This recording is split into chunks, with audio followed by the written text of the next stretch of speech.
नमस्ते प्रिय छात्र, लर्नर्स एकेडमी इंग्लिश स्कूल ए लर्निंग क्लासेस में एक बार फिर से आपका स्वागत है। प्रिय छात्र, आज हम कक्षा 3 में हिंदी विषय ले रहे हैं। बच्चों, इसके पहले के वीडियो में हमने कविता 5 बरखा आई अच्छे से सस्वर गान किया था, मतलब कविता अच्छे से गाई थी और कविता में क्या है उसके बारे में समझ प्राप्त की थी। तो आइए बच्चों, आज हम इस कविता का किताबी अभ्यास देख लेते हैं। बच्चों, सबसे पहले हम देखेंगे शब्द अर्थ।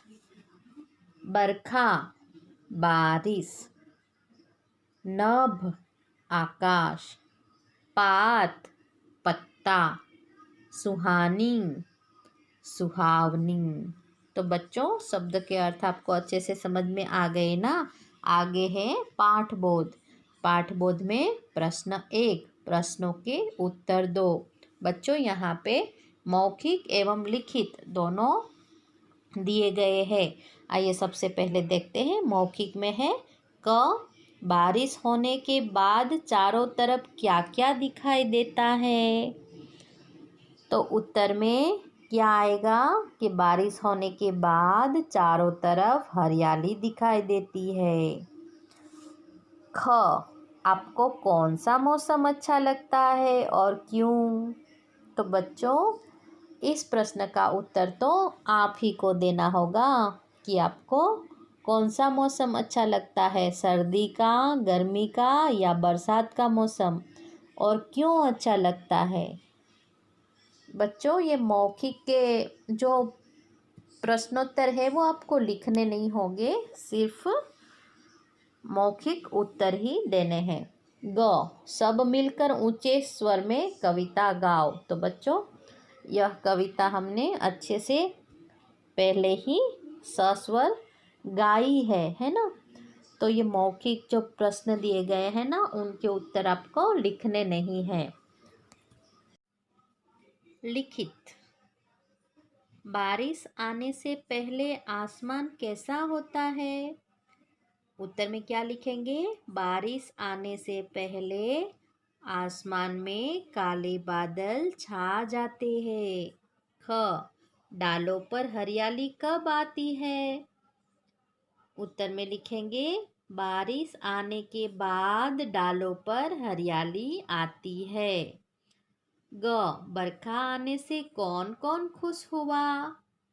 उत्तर में लिखेंगे बरखा आने से पेड़ पौधे, नदियाँ, धरती, कोयल, पपीहा और मोर खुश हुए।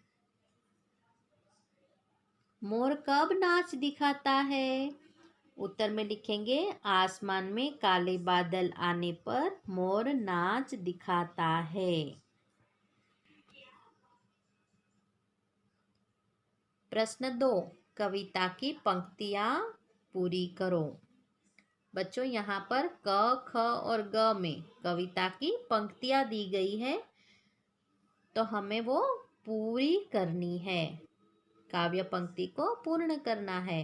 काले काले बादल आए, उमड़ घुमड़ कर नभ पर छाए। ख, सूखी नदियाँ जल भर लाई, धरती पर खुशहाली आई। ग, कोयल कूक कूक हर्षाए, पीहू पीहू पपीहा गाए।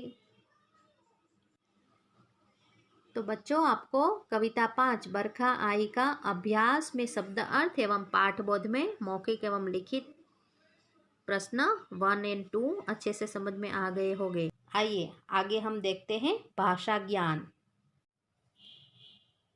भाषा ज्ञान प्रश्न 1, ये भी जाने। बरखा, बरसात, बारिश। बच्चों, यहाँ पर जो 3 शब्द दिए गए हैं, उन तीनों शब्द के अर्थ समान है ना। बरखा, बरसात और बारिश, इन तीनों के अर्थ समान है, तो इनको क्या बोलेंगे, समानार्थक शब्द। इसी तरह से नभ, आकाश, आसमान। नभ को आकाश भी बोलते हैं, आसमान भी बोलते हैं। इसी तरह से नदी, सरिता, तटिनी। तो यह क्या है? समानार्थक शब्द, जिनके अर्थ समान होते हैं वैसे शब्द है यह। प्रश्न 2, पढ़ो, समझो और लिखो। काले बादल। कैसे बादल? काले। सूखी नदियाँ। कैसी नदियाँ? कैसी नदियाँ? सूखी। तो यहाँ पर हम लिखेंगे सूखी। सुहानी ऋतु। कैसी ऋतु? सुहानी। तो यहाँ पर लिखेंगे सुहानी। इसी तरह से काली कोयल। कैसी कोयल? काली। तो यहाँ पर लिखेंगे काली। बच्चों, काले, सूखी, सुहानी, काली शब्द बादल, नदी, ऋतु और कोयल के बारे में बता रहे हैं। ऐसे शब्द विशेषण कहलाते हैं। बच्चों, काले, सूखी, सुहानी और काली ये शब्द है किसके बारे में बता रहे हैं? बादल, नदियाँ, ऋतु और कोयल के बारे में बता रहे हैं ना। तो ऐसे शब्द को क्या कहेंगे? विशेषण कहते हैं। सिंपल तरीके से समझाऊं तो जो शब्द किसी वस्तु या व्यक्ति की विशेषता दर्शाता हो ऐसे शब्दों को विशेषण कहेंगे। तो ये काले, सूखी, सुहानी और काली ये क्या है? विशेषण शब्द है। आगे है प्रश्न 3, बहुवचन लिखकर खाली जगह भरो। बच्चों, यहाँ पर एक वचन दिया गया है, बहुवचन शब्द उनके लिखने हैं। जैसे कि डाल, तो डाले। एक के अनेक बनाओ। यह एक वचन, एक डाल की बात की गई है। बहुवचन में 2 या उनसे अधिक डाल की बात की गई है, तो डाले। बूंद, तो बूंदे। नाव, नावे। इसी तरह से खुशी, खुशियाँ। नदी, नदियाँ। बिजली, बिजलियाँ। तो बच्चों, आपको एक वचन और बहुवचन अच्छे से समझ में आ गया ना। जैसे कि लड़की, लड़कियाँ, लड़का, लड़के, है ना। इसी तरह से हम एक वचन और बहुवचन शब्द यहाँ पर हमने बनाए हैं। कुछ करने को।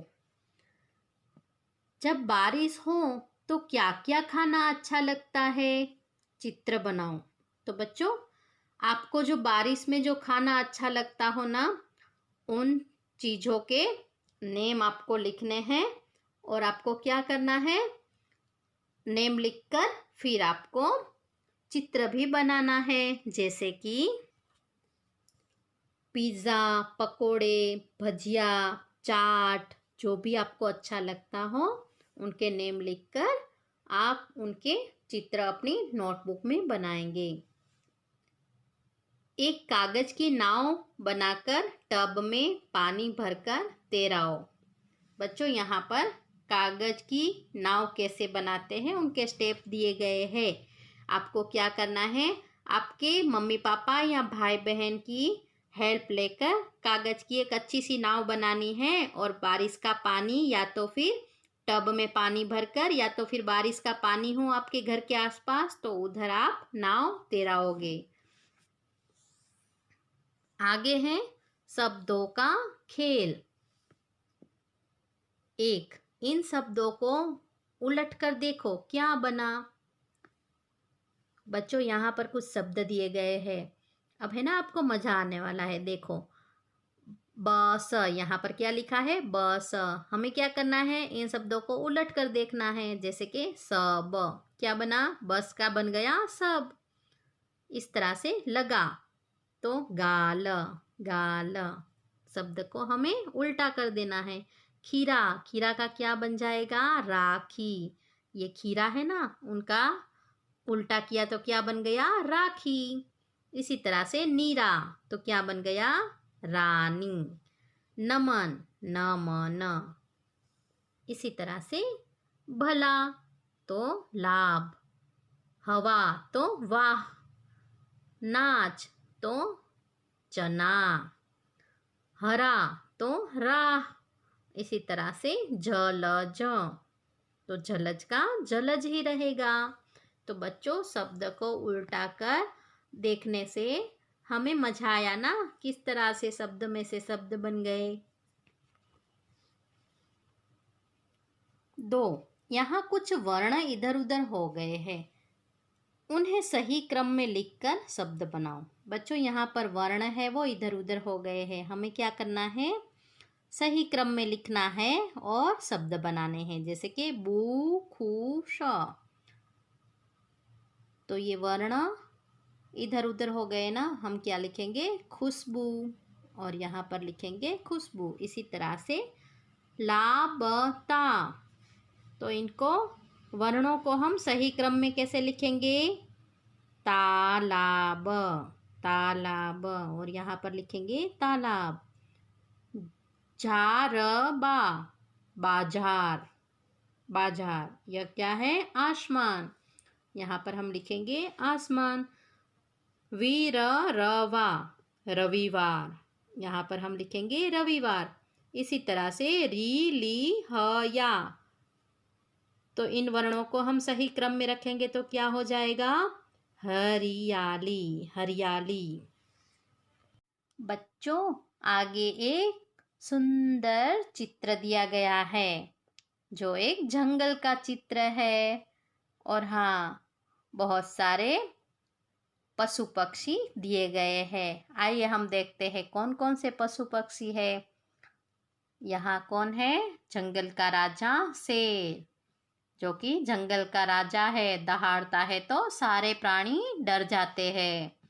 और यह क्या है, जिराफ, जिसकी गर्दन बहुत ही ऊंची होती है। यहाँ पर चिड़िया उड़ रही है ना, चिड़िया कैसे बोलती है, ची ची। और यह क्या है, ये है हिप्पोपोटेमस। और हाँ, यहाँ पर तो हाथी है, हाथी को केले बहुत पसंद है ना, और केले किसको पसंद है, बंदर को भी बहुत पसंद है। बंदर कैसे डाली में लटक रहा है, और यहाँ दूसरा बंदर भी है ना। यह बंदर के चित्र के ऊपर रंग नहीं है, आपको यहाँ पर रंग भी कर देने हैं, ठीक है। और हाँ, यह मगर है, मगर पानी में भी रहता है और जमीन में भी रहता है, पानी के आसपास की जमीन में और पानी में रहता है। मगर पर भी आप रंग करोगे। और ये है छोटा सा खरगोश, कैसे खरगोश भाग रहा है, खरगोश को क्या पसंद है, घास पसंद है ना, तो वो घास खाता है। और ये है हिप्पोपोटेमस। और हाँ, ये क्या है, नन्ही सी चींटियाँ, देखो तो कितनी मेहनत करती है ना, दिन भर चलती रहती है और मेहनत करती है। ये है हंस, हंस कैसा होता है, सफ़ेद होता है। हंस तो देखो चिड़िया से बातें कर रहा है। तो बच्चों आपको बहुत अच्छा लगा ना ये जंगल का चित्र देखकर, तो आपको क्या करना है, यहाँ पर रंग करने हैं, ठीक है। तो बच्चों आशा है कि आप लोगों को कविता 5 बरखा आई का अभ्यास, भाषा ज्ञान सब अच्छे से समझ में आ गया होगा। तो बच्चों आपकी टेक्स्ट बुक में आपको लेखन कार्य पूर्ण कर लेना होगा। नेक्स्ट वीडियो में हम आगे का चैप्टर देखेंगे। Thank you.